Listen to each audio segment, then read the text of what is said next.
Invited Joanne to share with us some of her experience tonight. She's a leadership coach. She's an expert in the soft part of the business management and of human development. And she has been personally involved and supporting in their leadership development some of key executives in the Silicon Valley. I really appreciate that you are here, Joanne, with us. And I'm sure during your lecture you'll share some of other interesting facts of yourself. Anyway, it was published in our communication, so these people know why they are here tonight. Yeah, so the mic is yours. All right, all right. Thank you, Sasha. Give it up for Sasha. So hi, here's how I typically introduce myself. I'm Bond, Joanne Bond. And if they need an old Bond girl, I'm her. The old one, you know, because they're all kind of young, like you guys. So I want to know a little bit about you before I talk. So first of all, I want to know, tell me a little bit about what you want to know. So that would really help me answer something specifically, if there's something on your mind. And then if you want to just give me, shout out a couple comments you have about maybe the business that you have or what you're trying to do, or something that would give me a little bit of context, if that would be fine. For example, I met, tell me your name again? Michaela. And she shares my background. We both are speech language pathologists by training, and she's a life coach and I'm a coach as well. So that's kind of cool. So now I know a little bit about her. So tell me, any preconceived notions about what you'd like me to talk about? Anything about your business you could share that would help me understand the context? Shaking your head. Oh, that's right. This means the opposite. Yeah, yeah, okay. All right. Yeah, okay. I'm going to try not to use my head. Anyway, tell me a few things. Just shout it out. Business? Kind of business you have? Yeah? My name is... There you go. Hello, guys. My name is Jordan, and I'm software engineer. So in my career, I'm at this point that I'm getting in position of lead, and to lead a small team, maybe later bigger. So I'm here because I want to hear and to see maybe a little bit international experience of leadership and international point of view of leadership. Great. So, okay, you can talk about that. All right, pass it to somebody else. Maybe what motivates the people. What motivates the people? Yes, like the teams? Yes, the teams. Okay.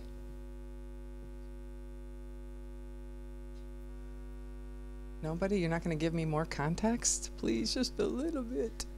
Yes, thank you. Hi. Hi. My name is Dian. I'm a product manager. So, in other words, I am in the IT industry, kind of. I lead a team of about 10 people across different countries. So, I want to know two things. One is, first of all, how can I help my team to become their next best selves? This is one very interesting topic. And the second is a bit more selfish. How how do I create a good personal brand? Where do I start? Any good tips and tricks? Obviously, you are there already, so you should have some tips and tricks. I should, theoretically, right? Yeah, that's good. Yeah, good. Yes, of course. Thank you. Thank you. Oh. Yeah. Hello, John. Hello. My name long time no see. Yeah. It was a long time. And my name is Nikolai, and I'm leading a program called Table Mentor, educational program for students, and I'm leading a team of around 30 people, volunteers. With them, I'm organizing the whole program here in Sofia, and I must say that it's a bit difficult to lead such a team of volunteers, because they're engaged with their full-time work. And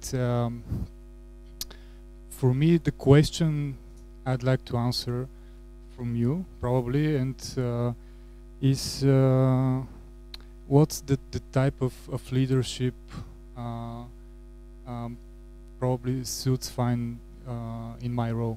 I mean, should I be more how to engage actually those people, because they're really don't have enough time to work on all the priorities we have.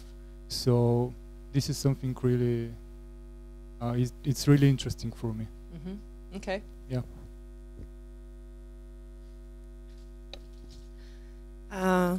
You don't see me. So I'm Amelia, and I'm the operational director of MoveBG, where we are here. And maybe if we can talk, or you can talk a bit about the holacracy, and if this is actually a myth, or how does it work? Because, I mean, leadership is one thing, but actually empowering people to be leaders, especially when you're surrounded by young people who all of them want and need to take the initiative, is, I think, is a bit different from the more old school traditional model of hierarchical leadership. So maybe if you have some insights about that. So tell me your definition of holacracy. Where basically there is not like a central body where all of the decisions should be taken from, or I don't know, have a final approval, but basically the people are having their own responsibility and they're acting as leaders in their defined roles. And maybe the leader, until some extent, has this quality assurance type of characteristic at the end, but rather gives the leadership to each one of them. Okay, wow. Whew, how much time we got again? This is all right, thank you. So I'm going to just start addressing some of this. Is that okay? Is that okay? Wait, no? You? Yes, is. So I'm going to start at the top. I'm going to start with the bigger picture. Do you guys want to come in? There's places. You're good? All right. So the high level, the highest level, yet the most integral level, is what you named number 2, which I think is number 1. And that is you as a leader. Whether you're functioning independently, whether you're in charge of your business, whether you're running the team, whether the deal is, the first thing is, what is leadership for you? So leadership is more than a title. Leadership, to me, the best definition is more around being someone who can identify problems, look for solutions, and describe without blame things that need to happen. And with that definition, anybody can be a leader, including your teenager. Anybody, right? So from the standpoint of leadership, when I coach people, the first thing I have them do is write a vision statement for how they want to show up. So I have them answer the question, my vision for myself as a leader is ... And it's not a to-do list, like to go get more training, or a vision statement can be things like to cultivate development of my staff. Could be to be visionary and successful at implementing things that are realistic. So it's what you hold as the vision for yourself. So I would give that to all of you as homework right off the bat, especially if you've made a level change, like now you've got team to manage or whatever the case may be, right? Volunteers to manage. I would start with you. How do you want to show up? And that can be, the first time I answered that question for myself, it took me 8 months. So I mean, it can be a deep question. These days, the revision takes about 10 minutes because I'm still, once you kind of identify it, you're pretty stable. So when you ask yourself, how do I want to show up? What comes next typically is how do I authentically be myself so that I feel like who I am is who you see, and it's who I'm pleased with being. So to me, that regardless of where you sit in an organization, it's about how you want to show up. And if you think about it from the standpoint of my desired state is this, but I'm currently right here, then what do I need to do to bridge the gap between my current status and my aspirational status? So really, that's your work, and that's big work. Now, if you take it to a group of volunteers, or you take it to a team, or you take it to a team that's more collaborative in nature, it's still important for everybody to share this vision, to really understand my intent is to show up like this. So you may have a vision now that you're running a team is to assure that you hear everybody's opinion, that the team, so the second layer for you may be, what's my vision for the team and how I want them to be? Yours might be, what's my vision for the volunteers? How do I want them to be? Even if it's a global group and you're doing virtual, it's like the next thing would be, and here's my vision for the team. And I think sharing, you know, if you read in the leadership literature, they will talk often about successful leaders share their vision. So you share your vision, and you're also open to modifying it based on what people are giving back to you. So if you say, here's my vision for myself, that I will be accessible to people, and now my team vision is that the team will work collaboratively under guidance, or the team will assure that they vet all opinions and consider the best options, or that the team will play in the sandbox nicely together. You know, there might be something. So you want to get clear about what you are going to show up like and how you would like them to show up. And then I would share it and say, what do you think? Is that something that's doable? Can we work on that together? So that's kind of the taking it sort of inside out. I would probably say it. Start with you and work out. So an inside out job. And then I think when you get from, you know, leadership presence is a lot of work. I can tell you just a little story. I just got done coaching an executive director of a nonprofit who provides family and child care services. So they run a school, and they also do small lending for families so they can get a car, for example. And they do different kinds of activities. And she had been in her position about 6 months when she hired me to coach her. And we coached along for about 4 months, and she says, well, what do you think? How am I doing? And I said, well, I think that you got the title, that you're a leader, but I don't think you're owning it. So when people throw around terms like women empowerment or empowerment of the worker, that kind of thing, to me it's about owning it. So if you are now the team leader, you got to own it. It's your responsibility to show up in that capacity. If you're the guy who is coordinating all the volunteers, it's your role to show up in that capacity. And then some of that translates into management skills. So it doesn't all stay up in the air. Some of it is, I have to learn how to delegate better. I have to prioritize so people know what my top 3 priorities are so that they can follow them. I have to coach other people in their development. So it's a kind of a big picture down to all the way to management skills potentially. So as you are in that process, it's paying attention to yourself. Like, what do I know about myself, and what are my gaps, and how do I fill my gaps? Because only you will know. I mean, as a coach, I'll ask you about them. Like, so this vision that you wrote, is that doable? Well, well then let's make it more doable, right? Let's make it more real. So that's kind of how I would approach it. That's like the big picture to the smaller picture. Does that help? Some of the comments that have come up so far? Yeah? Of what? Yes? Cool. So I think I have like a billion things to say at once. So I know I got to fit my top three. I want to talk about a couple things. One is I want to tell you about the importance of resiliency. That's one thing I want to talk about. And the other thing I want to talk about is, wait, don't tell me. What's the other thing I want to talk about? Shoot, I just had it. Oh, emotional intelligence. You're shaking your head. You've heard the term. Yeah. Has everybody heard the term emotional intelligence?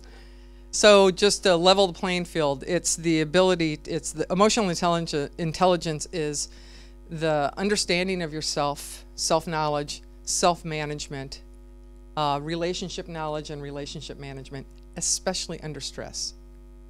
Because under stress, all bets are off, right? So you are successful professionals, successful human beings. You wouldn't be sitting here if you weren't. So your job is to know what you're good at so you can continue to do it. Like, oh, I'm good at that. I should probably keep doing that, right? It's like a funnel. I think who used the funnel? You used the funnel earlier? Somebody did. It's the funnel. So you got to know 80% of the time, I'm pretty good. I'm pretty strong. I'm pretty right on. It's the 10 to 20% that I'm right? It could be topics. It could be relationships. It's what triggers you that you want to know that knocks you off your game to the 10 to 20%. So emotional intelligence is housed in self-awareness. So if you have self-awareness about what triggers you, you're in a much better place to manage that. And that's what you're shooting for. So as a coach, I'll tell you, I put everybody into heightened states of self-awareness because you can't do anything without it. So the trajectory looks like awareness to insight to choice to action to new habits. So, you know, it's like development is so not sexy. It's just behavior. It's just behavior. Like, how do you want to be a better behaved individual and more effective, right? So you have to have the self-awareness to say, now that I have that, I'm much easier for me to manage. Now I get the power seat of choice. So if I know that what triggers me is you coming to talk to me at 4 o'clock in the afternoon about that you want to rearrange my office and paint it blue, and that sets me off. Oh, she's going to talk about painting my office blue again. I hate that. That sets me off. I should probably be eating almonds and not talking to you at that moment. But I can say to myself, historically, when that happens, I would have just hid under my desk. Or you know, here comes Joanne down the hall. She's going to talk to me about painting my office blue again. And I could go, you know, I'm on the phone because I'm avoiding, right? It's because we're all big fat avoiders generally. In case you didn't know that, we're all big fat avoiders. But when you're in a power seat of choice, you can go, well, what else can I try? And what else can I try? And what's something new I can try? Because that gives you more effective action. And when you're really rewiring the brain to make you more effective, you have to disrupt it. It's like the way you drive to work is you take this street, or you take this street, you stop at this coffee shop, you get your to-go cup of something, and then you get to work and you get your favorite parking space, and you're into work on time. One day, you go do the same thing and your street's under construction for the next month. You have been disrupted. Now you have to find a new route. And the way the brain works is it says, okay, find a new route. So you find a new route, you have to go to this other coffee shop on this other street, and now you're going to potentially lose your favorite parking spot. And this is, so what happens is the more you do the new behavior, the more that becomes a routine, patterned part of your neuroscience, right? So when you're trying to be a more effective anything, that's what you're always working against, is this idea that you have to rewire your brain. So you've just rewired your brain, and now that habit becomes your new habit, and the loop continues. So now there's something else you'll have to be self-aware about. So emotional intelligence, to me, is really key for you, whether you have your own business, you work in an organization, whatever you're doing, it's this idea, if you want to be more effective, you're going to have to sit in that space of awareness so you can manage it. And then for most of us, you know that the only way you get things done these days is through your relationships.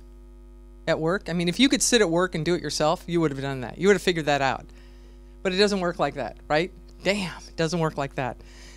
So what you're doing then is figuring out, how do I improve my relationships? So back to the team and the volunteer and et cetera, is that it's all relationship activity. It's all, how do I listen to people and figure out what they want to do and pair them up? And so the research will say people do better when they get to practice their strengths.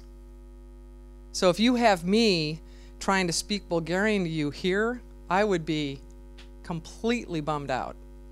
That would just not, right? It would be so hard for me, and I wouldn't be practicing my strength.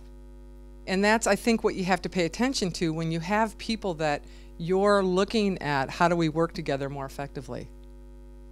So that's the emotional intelligence piece. The container for emotional intelligence is well-being. So for you to do the work of being self-aware and self-manage and figure out what's the best way for this team to make decisions, for example, you've got to take care, you have to have energy, you have to have bandwidth for that. So if you find yourself just depleted and not able to really stay in that space of trying to do what's best, then maybe you got to go work on your energy management. You know, and I say there's five golden things to think about: hydration, nutrition, sleep, stress management, and exercise. Thank you. I just told her, yeah. So if you don't know where to start, go there.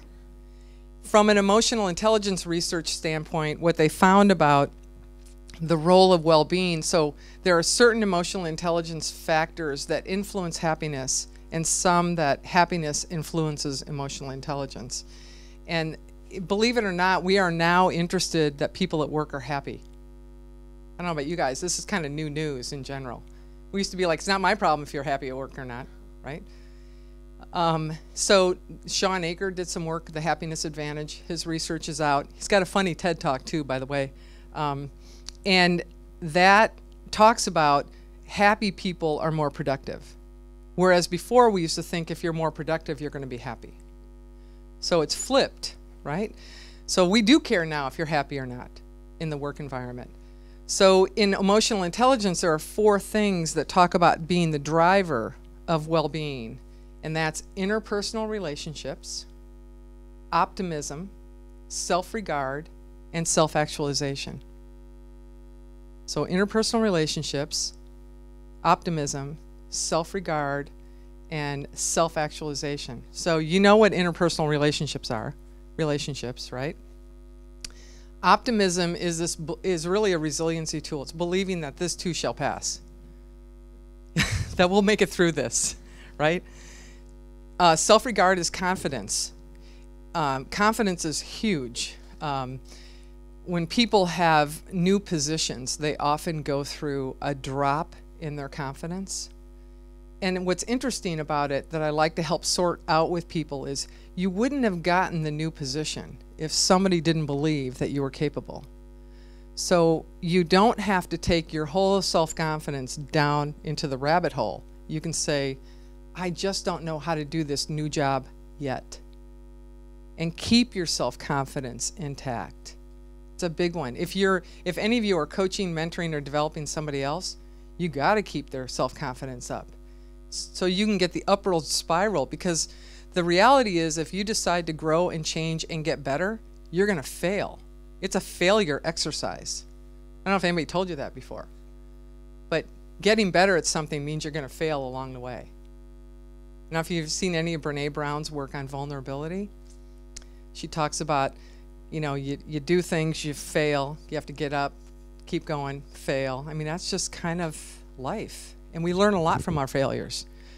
But even though they're hard to get through, but I can't buy that kind of learning. And then the fourth one, self-actualization, is this living your life on purpose. That how you're living syncs up with what you value.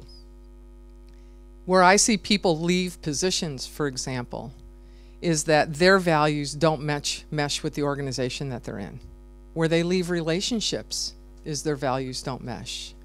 And there are predictable times in your life when your values may shift.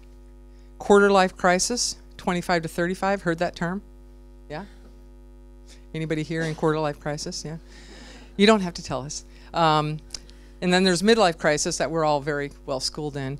But there's other times, like when you were single and you got married, or when you had your first kid, and now you went from not being so achievement oriented to now being family oriented, or intimacy in your relationships oriented, or when you're when you are a successful tech person who cashed out at the age of 30 and they're instant millionaires, they kind of shift into, well, now what?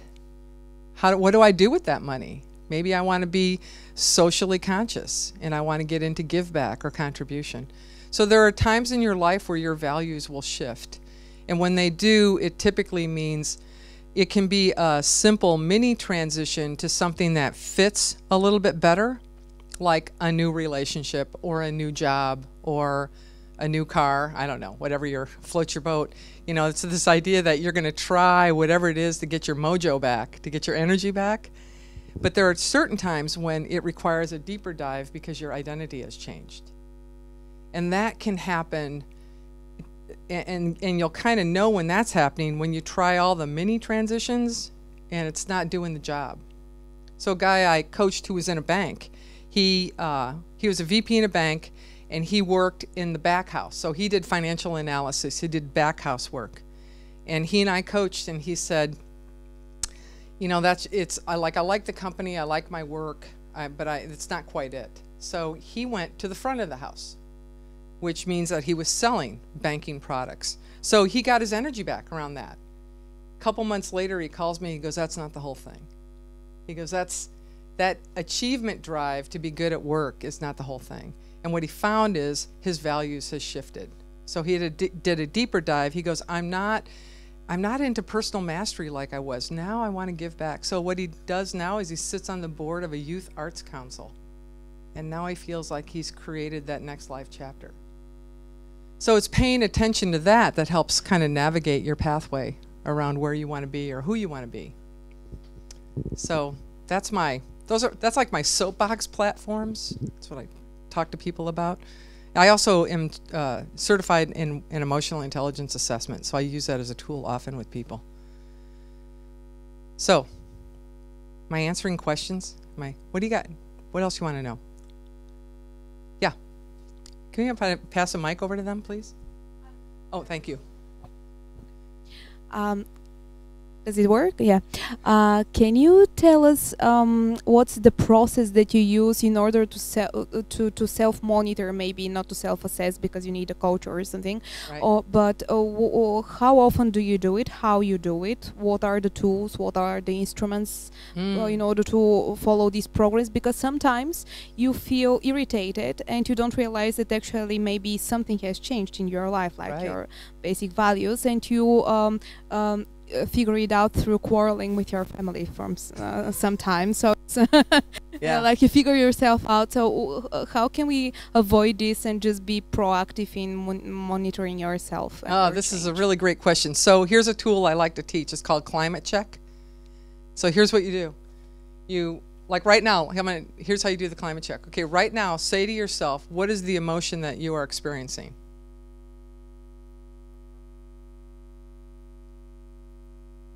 About 10 seconds. If you're still trying to figure it out, then you need to work on that.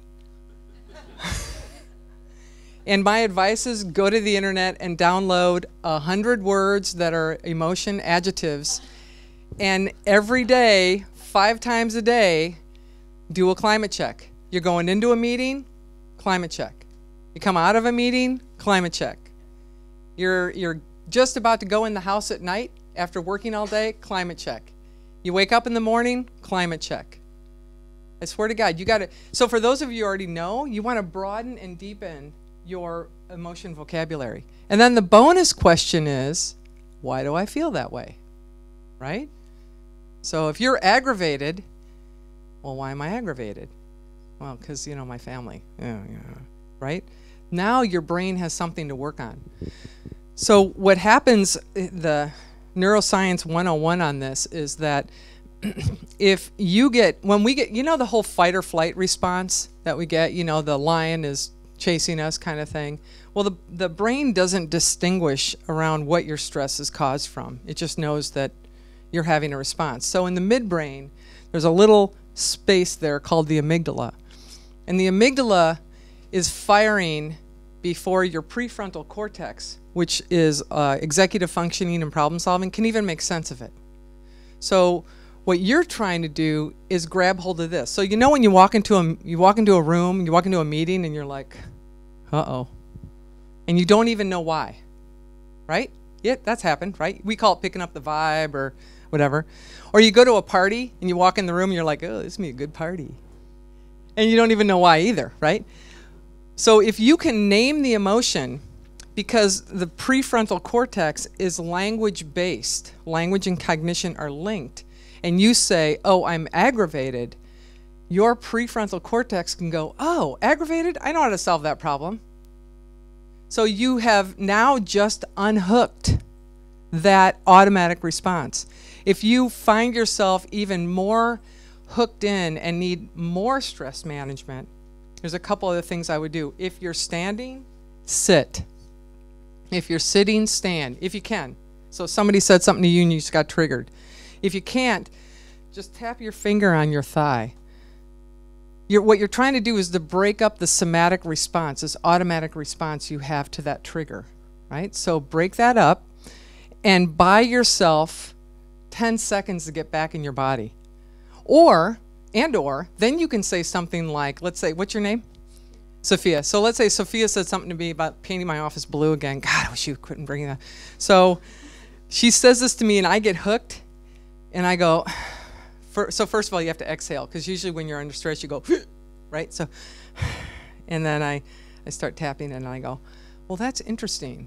So what is it? So let me see if I understand what you said. So you want to paint my office blue this Friday. So I just bought myself 20 seconds.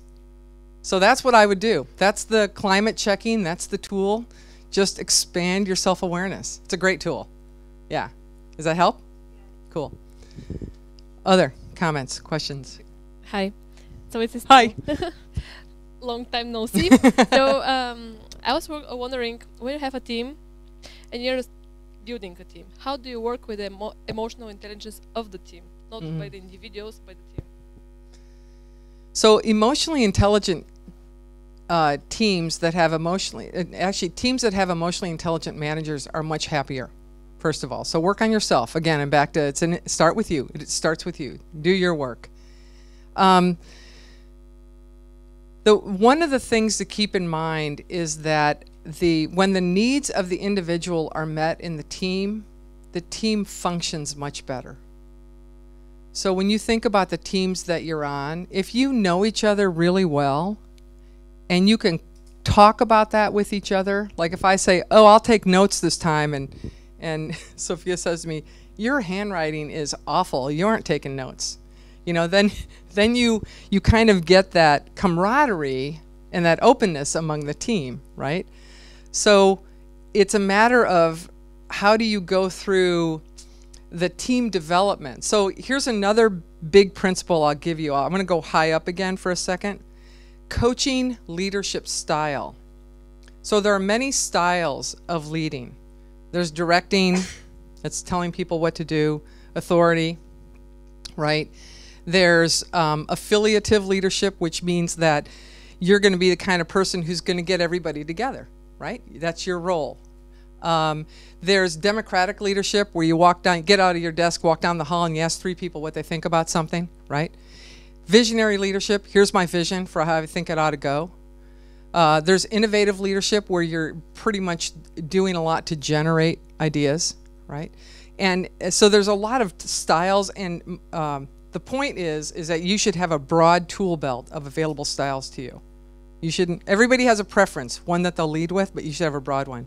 But the one I find myself coaching the most with people is coaching them how to be better leadership coaches. So it's how do you develop other people by using your coaching skills to bring that out. So for example, with the holacracy idea and the volunteer idea, the thing that occurs to me is, what do people already do well, and how do you shape that? So as a new team leader, when I go in and do retreat or team facilitation, I will often, my first question I ask a team is, what do you do well? And have the team develop the self-awareness around what they do well, right? Same thing, self-awareness as a team. And then if you were going to make changes to be more effective, what would you change? What would you modify? And so that then becomes the desired state versus the current state, and then the work becomes, how are we going to bridge that gap? So I never want to enter into a team environment and assume that they're starting at 0. They aren't. They're never starting at 0. They're starting at maybe not recognizing what they already do well and building on that. So that's how I would build the emotional intelligence of teams. Does that help? Yeah. I got 5 minutes. Say something? Anything? I want Yeah? to ask another question. It's probably related to the previous one. How do you making leaders out of your team? So say a little more about what would that look like? What's your vision for that? Well, let's say I have a vision that one day I will not be a leader of this team, and I want to make leaders and to people to be proactive. So I want to understand how can I help them be a leader. Yeah. Be a leader. That's beautiful. So first of all, go tell your team that. I mean, that's it. That's your vision, right? I want you guys to be autonomous and develop initiative where you're not relying on me. And how are we going to get there? So first of all, I would tell them that, and then I would say, do you think that's a reasonable vision to hold for everybody? And then, great, so how are we going to get there? I'm a big fan of flip chart paper and markers and writing on the wall. You guys do that? Or whiteboards? I'm a big fan. So I always do so here's the vision, here's where we're at now. So what are actions and agreements we need to make as a team?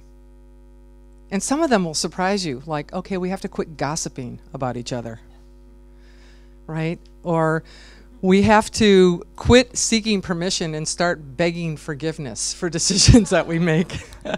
You never know. You never know what teams are going to say, but that's kind of what I would do with it. I mean, you just sort of answered your own question, from what I could tell. Yeah, nice going. No charge. So I love coaching the coach. So if I'm coaching you, I love that you are also simultaneously coaching somebody else. So you're practicing the skills that I'm using on you with somebody that you're developing. That's the best way to do it. So if you're, so I don't know how you guys, I haven't been here long enough to know, but I teach a coaching and mentoring class, but they're related yet separate. So mentors are often people that focus on your career development, and they stay with you through the trajectory of a long-term relationship. Coaches, if they're doing coaching and development, they're with you for that moment in time where you're working on that development. So most people I coach I mean, there are some exceptions, but like 18 months is probably how long I'll see somebody, sometimes less, sometimes more. I've been coaching a woman who has a wonderful small business. She has a goat farm, and she makes boutique goat cheeses. And I've coached with her 6 years, and she's been, talk about your entrepreneurial creative thing. So her thing is she's very creative, but the implementation kind of really drags her down. She wants somebody else to implement. So that's her core business, but she's tried goat milk paint and marketing that. She's done lawn and garden clothing and supplies, high-end stuff, you know, like really cool watering cans. She does, now she's kind of in the event business. She has a secret garden where they have weddings and things like that. So, you know, it's like over the 6-year time with her, and I've coached her how to be a consultant so she can go help other people who are trying to have a goat farm to make boutique cheeses. So it's like following interest is the magic bullet. Follow your interest so you stay engaged. And that's where she's just gone, and I've just followed her with that. So that's kind of the coaching piece, yeah.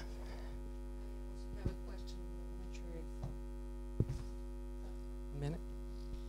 What happens at the end of 1 minute? Yeah, okay. It's not a religion, the 40 minutes. I have a following question. What you're doing is very, very important, and sometimes is underestimated. And this normally is applicable into harmonized teams, either in companies or in communities that are having one common idea and direction, like the NGOs and volunteers and so on. But to which extent this is applicable, and what can be the tips and the tips and tricks for an open communities, because this more and more is our reality today. You have all those Facebook guys that are popping up and disappearing. You have an initiative that, for example, Joanne Boнд is coming, and we are not here in our space with our friends, but we are on the square after big marketing, and this is a community that have a common idea. Most probably this example was not exactly the best one, the second one. My point is how we can apply, because that's the business of Move BG, for example. I'm asking you on purpose, how we can apply those techniques to an open communities, that through this we can influence back much bigger groups in the society to really harmonize towards good cause and impact. Yeah. If you have an answer on this. Well, this is a huge question, but let me do my best. I have a couple ideas. One is, so it has to be clear what the vision of Move BG is, right? That has to be clear. The mission and the vision have to be clear, so when people tap into it, they know exactly what it stands for. They may even have to know exactly what you stand for as the organizational leader, right?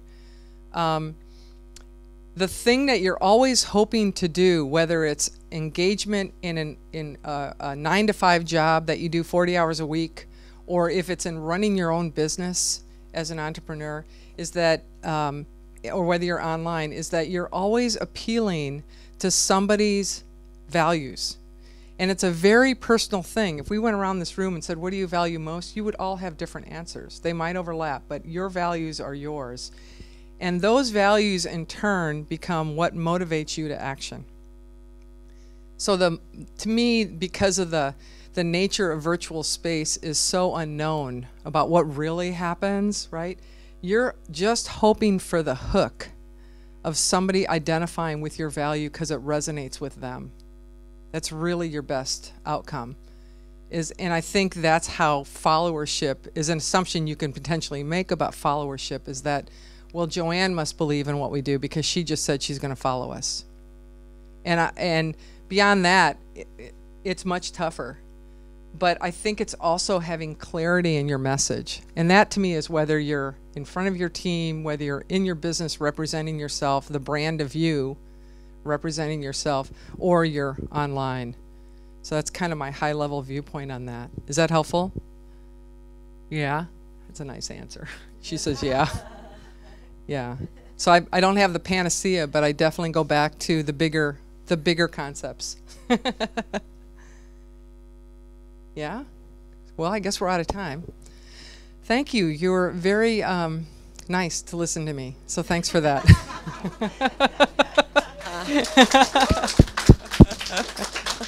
And I truly hope it was helpful. I hope I gave you a couple nuggets. So in adult learning, I always tell people, here's what I want you to do. I want you to, first of all, figure out if you got any validation about something you're doing from me or anybody else who said something. Keep doing that. That's what you want. Second thing is, did you pick up anything you can start doing? Because maybe you're not. So start doing that. Third thing, if you figured out you got a bad habit, stop it.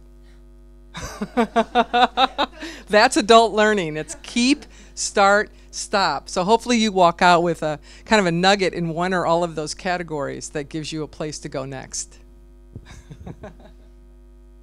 Thank you very much, Joanne. I'm sure I can speak on behalf of everybody here in the room.